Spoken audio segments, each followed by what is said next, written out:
মন্ডলী ওর মাথায় বলে দাও। এ হলো নারায়ণ। আরে নারায়ণ হলে আপনাদের মহান রঙ্গমঞ্চে নৃত্য অভিনয় করতে হবে। এ হলো মাঝি তপন মাহাতো এক তরুণ শিষ্য নৃত্যশিল্পী সরকার।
যে নারদ দিবানিশি নারায়ণ নারায়ণ করে বেড়াই, সেই নারদের পাত্তা নেই কেন? আমার যে মনে বড় বাসনা, মর্তভূমি দিকে আমি ভক্ত পরীক্ষা করব, কিন্তু সেই নারদ এখন কোথায়? নারদ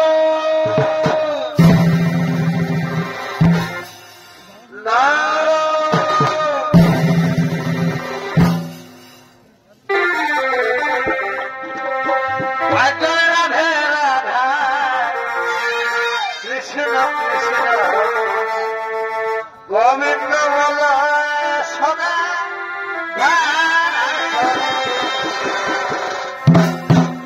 রাধা গোবিন্দ নামটি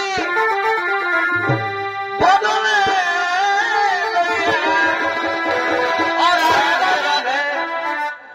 বলরে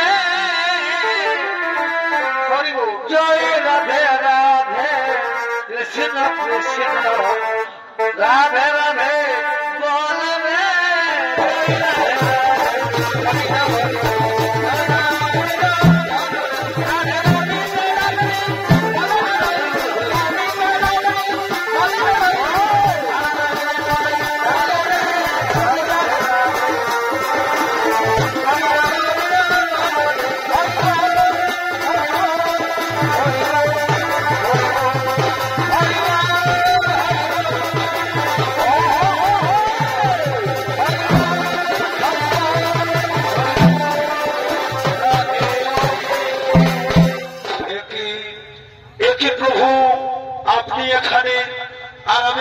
সারা বৈকুণ্ঠ ধামে খুঁজে বেড়াচ্ছি।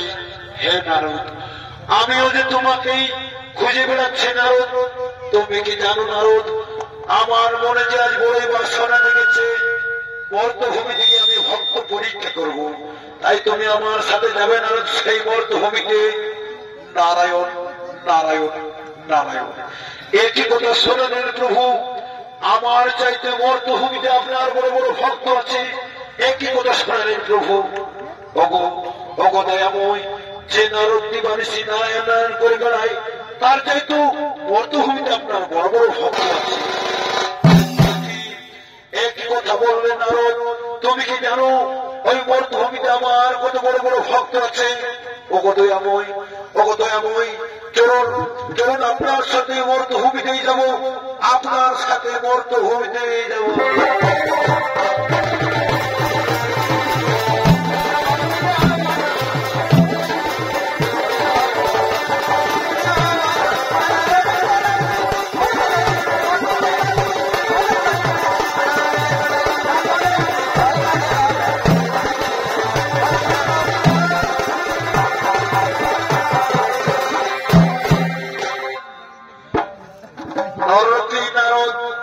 এবং নারায়ণ গিয়ে উপস্থিত হলেন এক বুড়ির বাড়িতে, যার কিনা এই সংসারে আপনজন বলতে কেউ নাই। আছে একটি গাভী এবং একটি বাছুর। সেই বুড়ির বাড়িতে এসে উপস্থিত হলেন নররূপী নারদ এবং নারায়ণ।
একটু শান্ত হয়ে দাঁড়া বাচ্চা।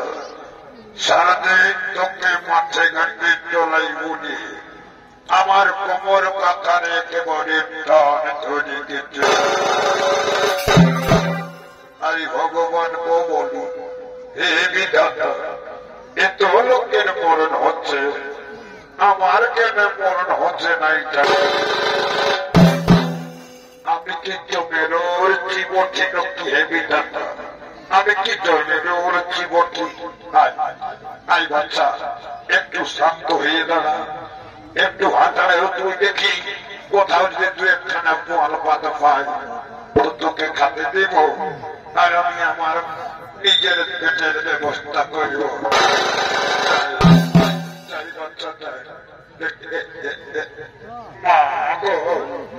কোমর পাখের একেবারে টান ধরিয়ে গেছে বাচ্চাদের। সারাদিনে বুড়ি গায় আর এই বুড়ি মায়া একসাথে হরা হতো টানে ঘুরিয়ে একেবারে বেশিটা টান ধরিয়ে গেছে বাচ্চাদের। তাই শুনি দর্শক মন্ডলী, এদিকে সেই বুড়ির বাড়িতে এসে উপস্থিত হলেন নররূপী নারদ এবং নারায়ণ।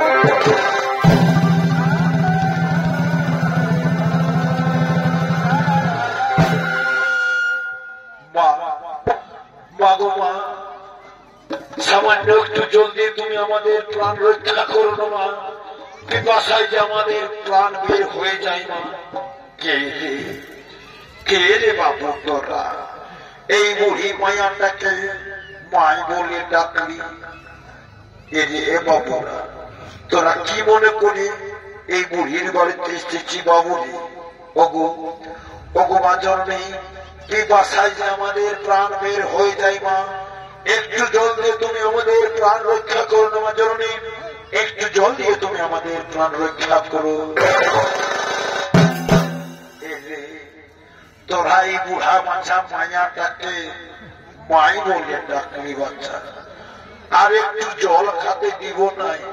হাই ভালো দেখেছিস আমার একটা গাভী আছে, তোরা একটু বস বাবুরা, ওই গাভীটাকে দুহে জলের পরিবর্তে তোদের টুকু দুধেই পান করবো বাচ্চারা, দুধেই পান করাবো। তবে ঠিক আছে মা, তাই করো। আমরা তো তখন তোমার বাড়িতে বিশ্রাম করছি, তুমি গাভীটাকে দুধ পান করাবো। ঠিক আছে বাচ্চা, তবে তোরা বস, তবে তোরা বস। দেখো বাচ্চা বলি, রে ঘুর ঘুরিয়া কোন ধারে গেলি রে বাবু? ট্রেনে রে বাবু, একটু বছরটা ছাড়িয়ে দুটো ব্রাহ্মণ ছেলে এসেছে, তাদেরকে একটু দুধ পান করাবো। ওই ট্রেনের বাড়ি ভয়া হয়েছে।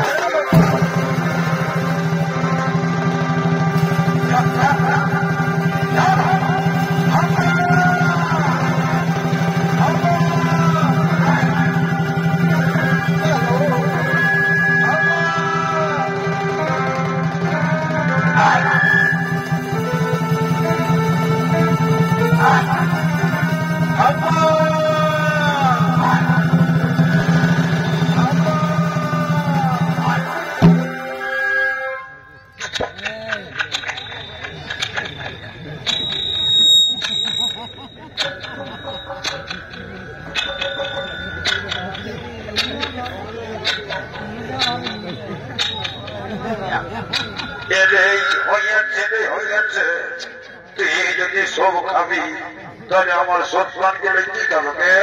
এমন জায়গা দিব দেখি না,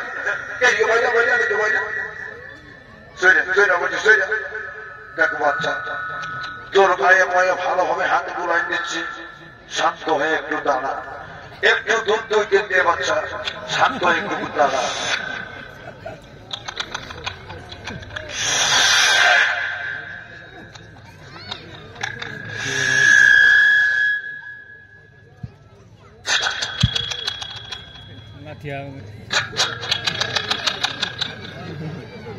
দাঁড়ালে তো কোনো অভ্যাস না রে বাচ্চা, টুকু শান্ত ভাবে দাঁড়া, দাঁড়া দাঁড়া বাচ্চা দাঁড়া, এই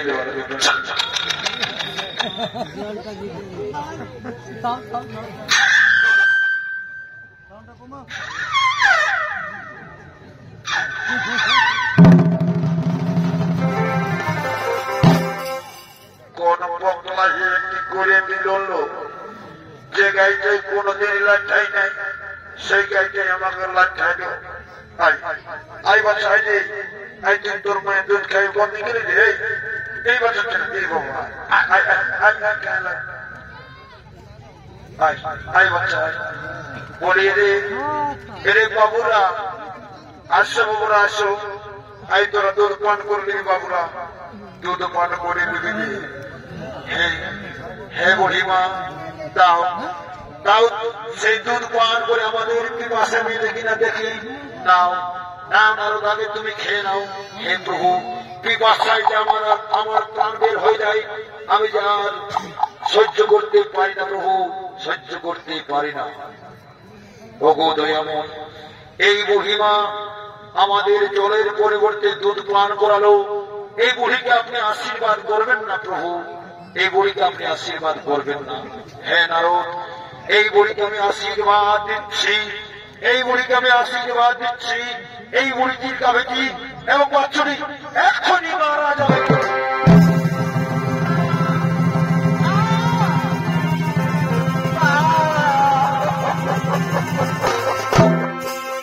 ওগো প্রভু, আপনি কি করলেন?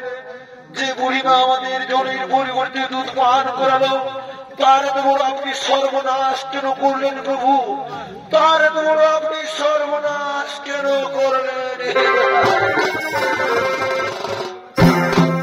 শোনো নারদ, এই বুড়িটি, এই গাভীটি এবং বাছুরটির মায়াজাল থেকে আমার স্মরণে আসতে পারছিল না। আজ থেকে এই বুড়ির সব দায়িত্ব আমার। চলো চলো নারদ, আমার যে বড় ঘর খিদে পেয়েছে, চলো আমরা অন্য ভক্তের বাড়িতে চলে যাই, অন্য ভক্তের বাড়িতে।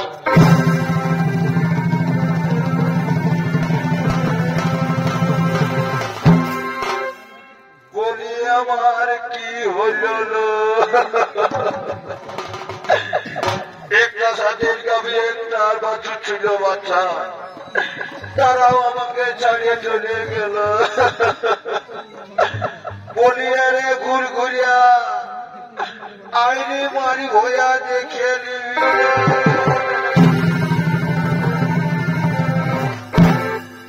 বলি কি হইল নানি, এমন সালের মতো আর আছিস কেন?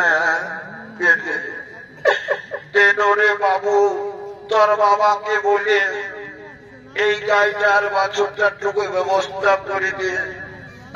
আই ভারে, আমার গাইটার বাছুরটা মরে গেছে রে। তো হয়েছে না, আর কাঁদিস না, নাই কেন তোকে বাচ্চা ওই গাই রয়ে দিতে হবে কেন? আমি বাবাকে ডাকছি, বলি বাবাকে।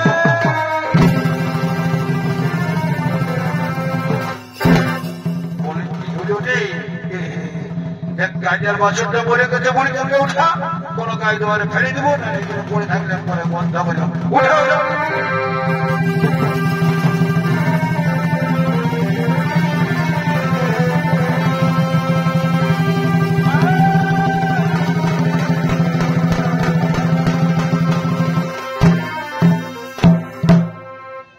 পিপাসা মেটলো, ক্ষুধায় কাতর হয়ে নরপি নারদ এবং নারায়ণ গিয়ে উপস্থিত হলেন ধরা ও দ্রোণের পরিবারে।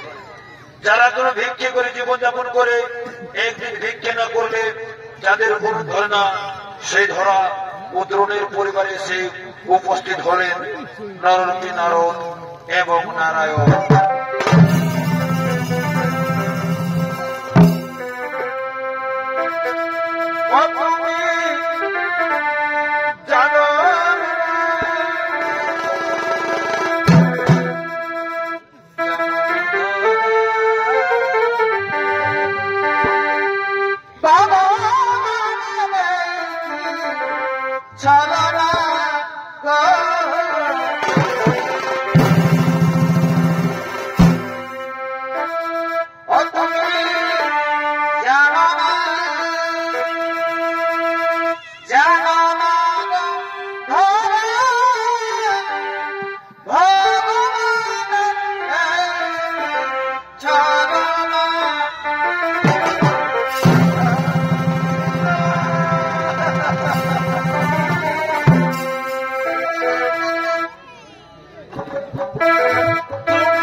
ধরা আমি এসেছি ধরা।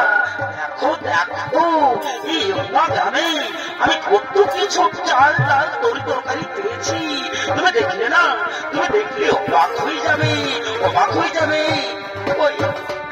কই দেখি না গো, দাও না গো। দেখো শুনছো, আমাদের বাড়িতে না তুমি অতিথি এসেছে গো। তাদেরকে আমি তাদেরকে বলেছি যে আমার স্বামী এলে আমি তোমাদের সেবা করাবো। ঠিক করেছো ধরা, তুমি ঠিক করেছো। ওই দাও না গো, কে এনেছো, দাও।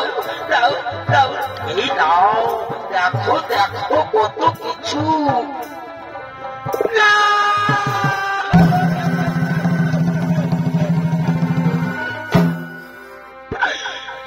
স্বামী তোমার চোলাতে কিছু নেই গো, তোমার চোলাতে কিছু নেই স্বামী। তোমার চোলা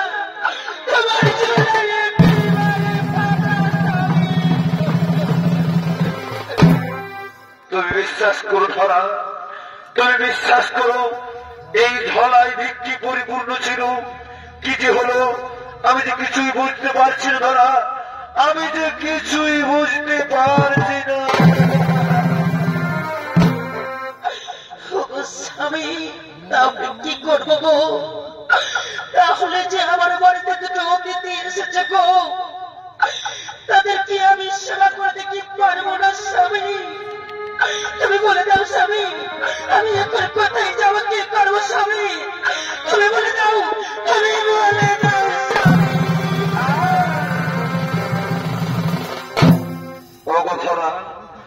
আমি যে আর ভিক্ষে করে এসেছি, এখন তো আমায় আর কেউ ভিক্ষে দেবে না ধরা। যাও, আমার আদেশ, তুমি ভিক্ষে করে নিয়ে আসবে। যাও ধরা, তুমি ভিক্ষে করে নিয়ে আসবে।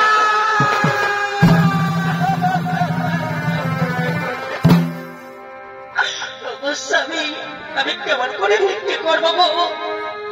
বলো না স্বামী, আমি যে ভিক্ষে করতে জানি না গো। আমি কেমন করে ভিক্ষে করবো স্বামী? ধরা তোমাকে পারতেই হবে ধরা, তোমার স্বামীর আদেশ তোমাকে পালন করতেই হবে। ঠিক আছে স্বামী, আমাকে স্বামীর আদেশ পালন করতেই হবে। আমি গ্রামে করতে ভিত্তি করে নিয়ে আসবো গো। তবুও সেবা করাবো গো, আমি ওদেরকে সেবা করাবো।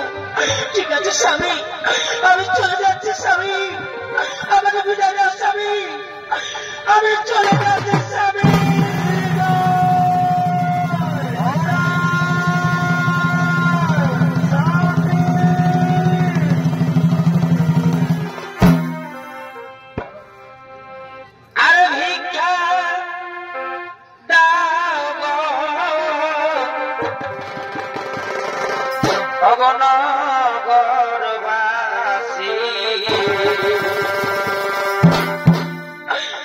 আরে 3 দিন মরা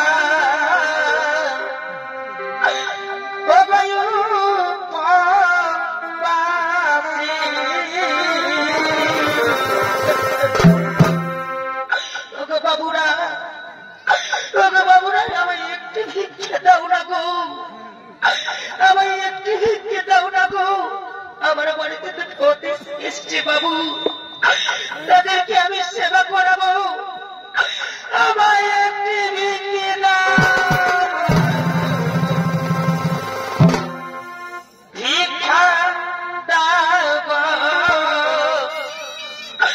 অগণগণবাসী, 3 দিন মরা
আমাকে কিছু দোকানের সামগ্রী দাও না গো।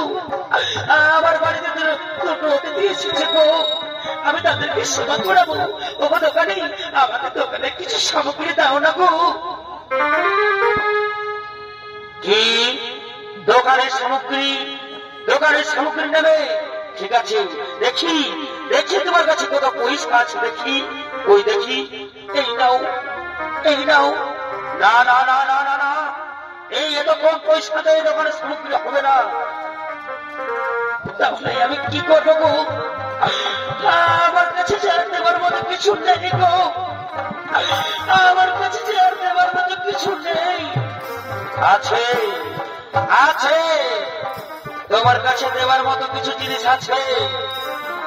শোনো মা, তোমার কাছে এমন একটি মূল্যবান সম্পদ রয়েছে যা টাকার থেকে অনেক বেশি দামি। বলো বলো দোকানি, কি সেই আমার মূল্যবান সম্পদ আমি আমার স্বামীর আদেশ পালন করতে গিয়ে সেই মূল্যবান সম্পদ তোমায় দিতে পারি। শোনো শোনো মা, শোনো শোনো সেই মূল্যবান সম্পদের কথা।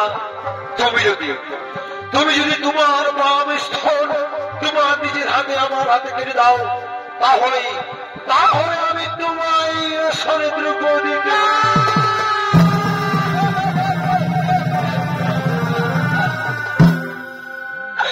তুমি দোকানি না, তুমি দোকানি না, তুমি পিসা।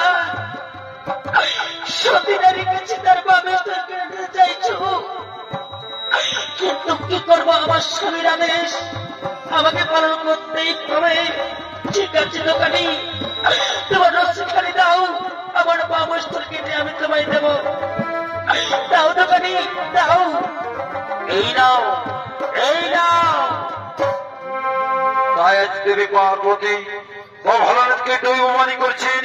একই মহাদেব, একই করছো তুমি। সত্যিকারের দেবতাকে তুমি তার বাম স্থল কেটে দিয়েছো। শান্ত হও, শান্ত হও ভগবান, শান্ত হও। আমি তা মাত্র ছেড়ে গ্রহণ করছি, আমি তা মাত্র ছেড়ে গ্রহণ করছি।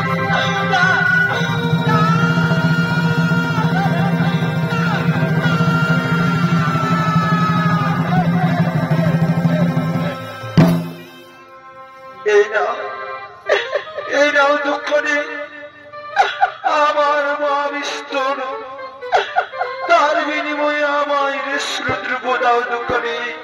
হে মা, এই নাও তোমার সেই শ্রুদ্রব্য। আমি এখন আসি মা, আমি এখন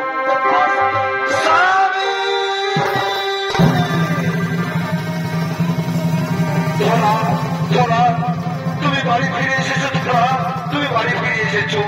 হে স্বামী, তবু আমার স্বামী দেবতা, যাও যাও, তুমি ওর সন্তানদের হাত মুখ ধুয়ে বসতে বলো। আমি এক্ষণে ধরে রান্না করে তাদের সেবা করাবো। আমি এক্ষুনি সেবা করাবো। তবে তুমি তাই করো ধরা, তবে তুমি তাই করো। ওহে ব্রাহ্মণ সন্তান বোন, এসো এসো বাবা, তোমরা হাত মুখ ধুয়ে বসে পড়ো। আমার স্ত্রী এক্ষুনি তোমাদের ধরে রান্না করে সেবা করাবো। কই গো ধরা, তোমার রান্না হয়েছে তো নিয়ে এসো। ব্রাহ্মণ সন্তান বোন হাত মুখ ধুয়ে বসে আছে। এই নাও বাবারা, খেয়ে নাও, এই নাও এই নাও। কিন্তু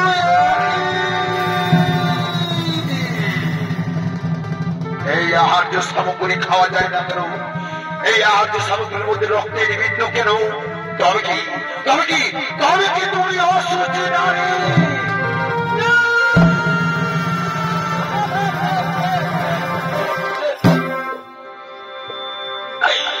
আমি অসুচি নই, আমি অসুচি নই, আমি অসুচি নই।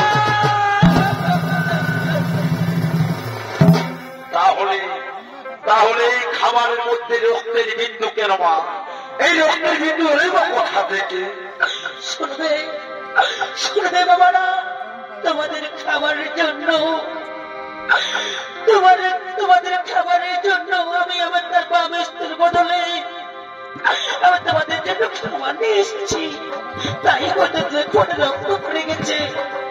আমি অসুচি নই, আমি অসুচি নই। চমৎকার চমৎকার মা, তোমাদের অতিথ্যতায় আজ আমি মুগ্ধ। কারণ তুমি না বলেছিলে বর্তভূমিতে আমার কত বড় বড় ভক্ত আছে। এই তো তার উজ্জ্বল প্রমাণ। কারণ হে প্রভু, আপনি আমার লজ্জা দিবেন না প্রভু, আপনি আমায় ক্ষমা করুন প্রভু, আপনি আমায় ক্ষমা করুন। ভগবান তোমাদের অতিথ্যতায় আজ আমরা মুগ্ধ। তোমরা চোখ মেরে তাকিয়ে দেখো মা, আমরা আর কেউ নই। আমি স্বয়ং শঙ্খ পদ্ম গদাধারী সুদর্শন নারায়ণ, আরে আমার পরম ভক্ত নারদ মুনি।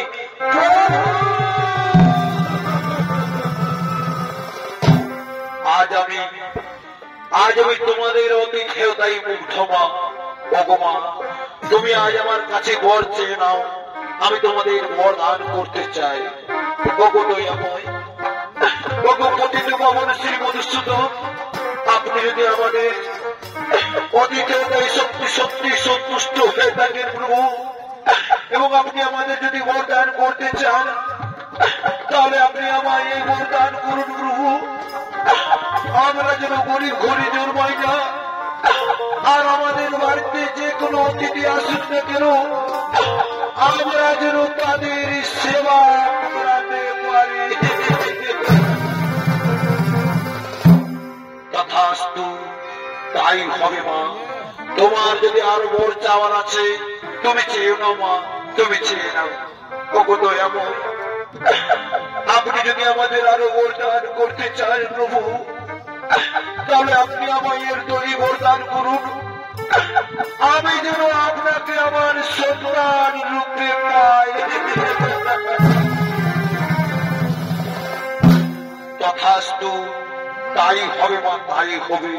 তবে এ যুগে নয় মা, এ যুগে নয়, তাপর যুগে, তাপর যুগে ধরা মা তুমি জন্মগ্রহণ করবে যশোদা রূপে, আদ্রর তুমি জন্মগ্রহণ করবে নন্দকুমার রূপে। সেই সময় আমি শ্রীকৃষ্ণ বালক অবস্থায় তোমাদের বাড়িতে আশ্রয় নেব মা। সেই সময় তোমরা আমাকে সন্তান রূপে পাবে, তোমরা আমাকে সন্তান রূপে পাবে। বলো বলো মা, তোমাদের যদি আরো কিছু চাওয়ার আছে তাহলে আমার কাছে তোমরা চেয়ে নাও, আমি একটু সেই গোলকভূমিতে করিব গোপন। ওগো প্রভু, ওগো প্রভু, আপনি আপনি আমাদের না চাইতে অনেক কিছু দিয়েছেন প্রভু, আপনার কাছে আর আমাদের চাইবার কিছু নেই, শুধুমাত্র শুধুমাত্র আপনি আমাদের আপনার যৌবনকালের যুগল মিলন দর্শন করে দাও প্রভু, যৌবনকালের যুগল মিলন দর্শন করে দাও।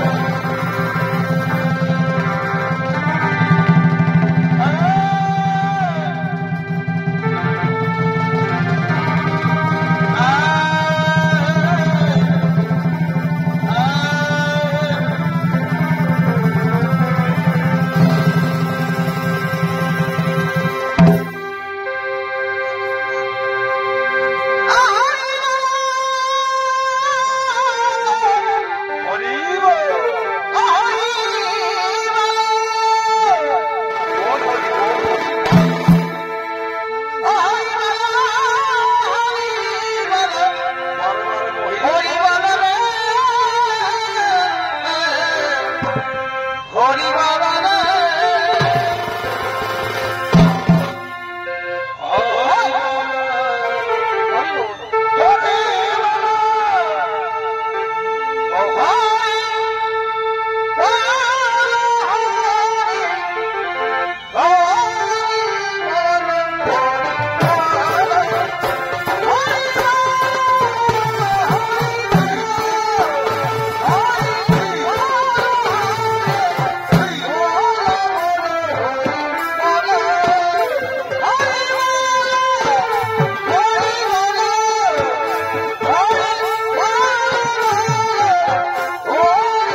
নমস্কার সুধী স্বামীভূত সনেতপ্রেমী দর্শক মন্ডলী, ওস্তাদ তপন কুমার মাহাতোর পক্ষ থেকে আপনাদের আলোকিত মহানরজ্ঞ মঞ্চে আমরা যে 2য় নম্বর পালা ভক্তের অধীন ভগবান পালাটি তুলে ধরেছিলাম, সেটি এখানে করলাম সমাপন।